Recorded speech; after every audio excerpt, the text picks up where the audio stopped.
Moi, ce que j'aimerais vous faire comprendre cette semaine, c'est que le trésor, il peut être autour de nous. Il peut être pas loin de nous, il peut être dans les petits objets que vous m'avez donnés.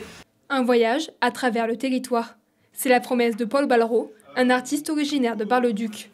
En résidence pendant 8 semaines, le plasticien intervient au collège Émilie Carle d'Ancerville pour 2 semaines. Son but, emmener les collégiens à explorer leurs sens, vivre une aventure collective autour du territoire et du papier. Alors, il y a plusieurs étapes. Aujourd'hui, c'est l'étape de sensibilisation. On a imaginé que le collège soit une sorte de grand vaisseau dans lequel on soit tous passagers, enfin en tout cas passagers et puis créateurs, on va se distribuer des fonctions. Et donc, ensemble, on va aller en exploration, on va quitter le vaisseau pour aller explorer le territoire. Demain, on ira à Écureuil.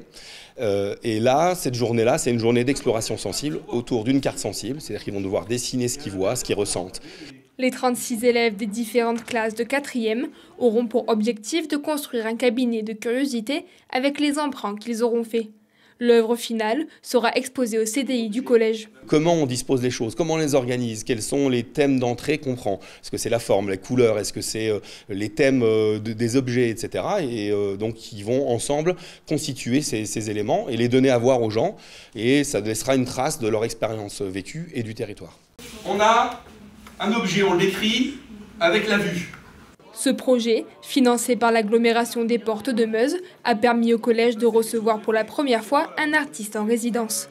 L'occasion pour le corps enseignant de faire découvrir le territoire aux élèves de façon ludique et originale. On a décidé qu'on allait aussi les faire voyager, mais de manière plus locale et plus grâce au sens et à la découverte. Ça va leur permettre déjà de produire, et surtout de réfléchir et de regarder ce qui se trouve autour d'eux.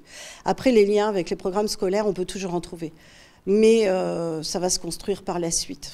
Ce lundi 31 mars était la première séance de la semaine. Les élèves vont participer à plusieurs sorties afin de collecter des empreintes et créer leur propre papier avant d'exposer leurs œuvres en fin de semaine.